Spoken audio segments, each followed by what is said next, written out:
ಎಲ್ಲರಿಗೂ ನಮಸ್ಕಾರ ಹಾಗೂ ಕನ್ನಡ ರಾಜ್ಯೋತ್ಸವದ ಶುಭಾಶಯಗಳು. ಇಂದು ನಿಮಗೆಲ್ಲ ಗೊತ್ತಿರುವಂತೆ ನಾನು ಪರಿಚಯ ಮಾಡಿಕೊಳ್ಳುತ್ತಿರುವ ಮಹಿಳೆ ಎಂದರೆ ಡಿ ಯಶೋಧ ಅವರು. ಇವ್ರದ್ದು ಹೇಳ್ಬೇಕಂದ್ರೆ ತುಂಬ PDF ಕಳಿಸಿದ್ರು, ತುಂಬ ಕೆಲಸಗಳು ಮಾಡಿದ್ದಾರೆ. ಅದರಲ್ಲಿ ನಾನು ಸ್ವಲ್ಪ ಇಂಪಾರ್ಟೆಂಟ್ ಇದನ್ನು ತಗೊಂಡು ನಾನಿವತ್ತು ಅವ್ರದ್ದು ಹೇಳ್ತಾ ಇದ್ದೀನಿ. ಅವ್ರಿಗೆ ಪತ್ರಕರ್ತೆ ಅಂತ ಅವರು ಕೊಟ್ಟಿದ್ದಾರೆ, ಆದರೆ ಅವ್ರದ್ದು ಓದಿದಾಗ ನನಗನ್ಸಿದ್ದು ಅವರು ತುಂಬ ಸಮಾಜ ಸೇವೆ ಮಾಡ್ತಾರೆ ಅಂತ. ಅಂದರೆ ಎಷ್ಟೊಂದು ಮಹಿಳೆಯರಿಗೆ ಹೆಲ್ಪ್ ಮಾಡಿದ್ದಾರೆ ಅಂದರೆ ಅವ್ರದ್ದು ಓದಿದಾಗಲೇ ಗೊತ್ತಾಗಿದ್ದು. ಅವ್ರದ್ದು ಪತ್ರಕರ್ತೆ ಮತ್ತು ಲೇಖಕಿ ಅನ್ನೋದಕ್ಕಿಂತ ಒಬ್ಬರು ದೊಡ್ಡ ಸಮಾಜ ಸೇವಕಿ ಅಂತ ಹೇಳಕ್ಕೆ ಇಷ್ಟಪಡ್ತೀನಿ, ಅದು ಮಹಿಳೆಯರಿಗೆ ಹಾಗೂ ಮಕ್ಕಳಿಗೆ.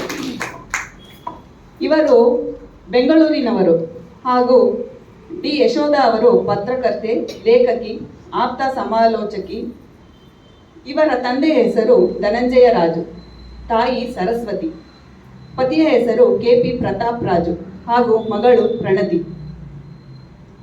ಸಾಹಿತ್ಯದಲ್ಲಿ ಆಸಕ್ತಿ ಹೊಂದಿದ ಇವರು ಕನ್ನಡ ಸಾಹಿತ್ಯದಲ್ಲಿ MA ಪದವಿಯನ್ನು ಮಾಡಿ ಸ್ವಲ್ಪ ದಿನ ಜೂನಿಯರ್ ಕಾಲೇಜ್ ಒಂದರಲ್ಲಿ ಕನ್ನಡ ಉಪನ್ಯಾಸಕಿಯಾಗಿ ಕೆಲಸ ಮಾಡಿದರು.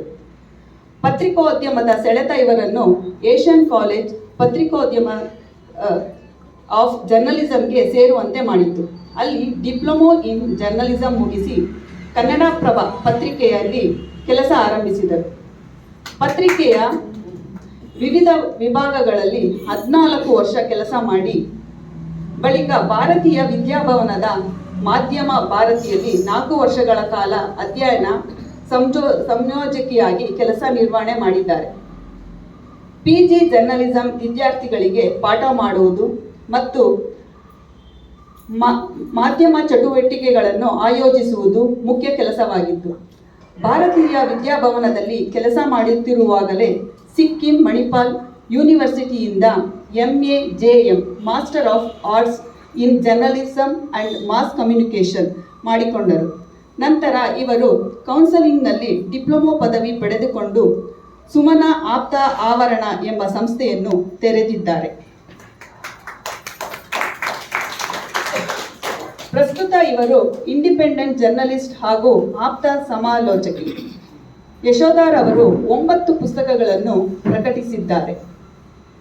ಪತ್ರಿಕೋದ್ಯಮಕ್ಕೆ ಸಂಬಂಧಪಟ್ಟ ವಿವಿಧ ಲೇಖನಗಳ ಸಂಗ್ರಹ ಡೆಡ್ಲೈನ್, ವೀರರ ಕಥೆಗಳು. ಈ ಪುಸ್ತಕಕ್ಕೆ ಗೋರೂರು ಸಾಹಿತ್ಯ ಪ್ರಶಸ್ತಿ ಲಭಿಸಿದೆ.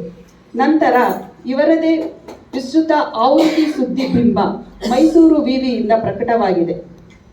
ಕನ್ನಡಪ್ರಭದಲ್ಲಿ ಇವರು ಬರೆಯುತ್ತಿದ್ದ ಧನ ಕನಕ ಅಂಕಣವು ಸ್ವಂತ ಉದ್ಯೋಗ ಕೈಗೊಂಡು ಆರ್ಥಿಕವಾಗಿ ಸಬಲೆಯರಾದ ಮಹಿಳೆಯರ ಕುರಿತಾಗಿದ್ದು, ಅದರ ಆಯ್ದ ಲೇಖನಗಳ ಸಂಕಲನ ಪವರ್ಫುಲ್ ಲೇಡಿ ಪುಸ್ತಕ, ಹೀಗೆ ಅನೇಕ ಪುಸ್ತಕಗಳನ್ನು ಬರೆದಿದ್ದಾರೆ.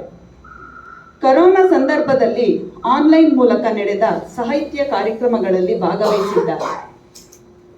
ಮಹಿಳಾ ಸಾಹಿತ್ಯದ ಹಿರಿಯ ಚೇತನಗಳು ಫೇಸ್ಬುಕ್ ಲೈವ್ ಕಾರ್ಯಕ್ರಮದಲ್ಲಿ ಕನ್ನಡದ ಮೊದಲ ಕಾದಂಬರಕಾರ್ತಿ ಸಂತೂಪಾಯ್ ನೀಲಗಾರ ಕುರಿತು ಪ್ರಬಂಧ ಮಂಡಿಸಿದ್ದಾರೆ. ಯಶೋಧರವರು ಕೆಲವು ಪುಸ್ತಕಗಳ ವಿಮರ್ಶೆಯನ್ನು ಸಹ ಮಾಡಿದ್ದಾರೆ.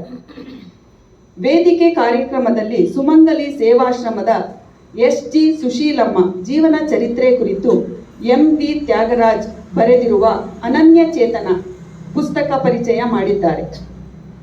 ದೂರದರ್ಶನದ ಕೆಲವು ಕಾರ್ಯಕ್ರಮಗಳಲ್ಲಿ ಭಾಗವಹಿಸಿ ಕೆಲವು ಕಾರ್ಯಕ್ರಮಗಳ ನಿರೂಪಣೆಯನ್ನು ಸಹ ಮಾಡಿದ್ದಾರೆ. ಆಕಾಶವಾಣಿ ಕಾರ್ಯಕ್ರಮಕ್ಕೆ ಹಾಗೂ ವಿವಿಧ ವೇದಿಕೆ ಕಾರ್ಯಕ್ರಮಗಳಿಗೆ ಸ್ಕ್ರಿಪ್ಟ್ ರಚನೆಯನ್ನು ಸಹ ಮಾಡಿದ್ದಾರೆ. ಪತ್ರಿಕೋದ್ಯಮ ಮತ್ತು ಸಾಹಿತ್ಯ ಕುರಿತಂತೆ ವಿವಿಧ ಸ್ಪರ್ಧೆಗಳಲ್ಲಿ ತೀರ್ಪುಗಾರ್ತಿಯಾಗಿ ಭಾಗವಹಿಸುತ್ತಿದ್ದಾರೆ.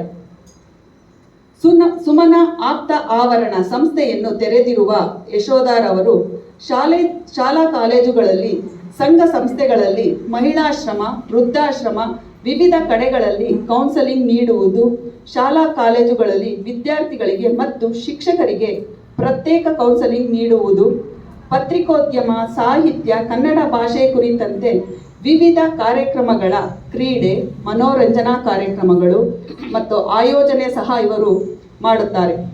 ಒಟ್ಟಾರೆ ಇವರು ವಿಕಾಸದ ಹಾದಿಯೆಡೆಗೆ ಸಾಗುವ ಉದ್ದೇಶ ಹೊಂದಿದ್ದಾರೆ.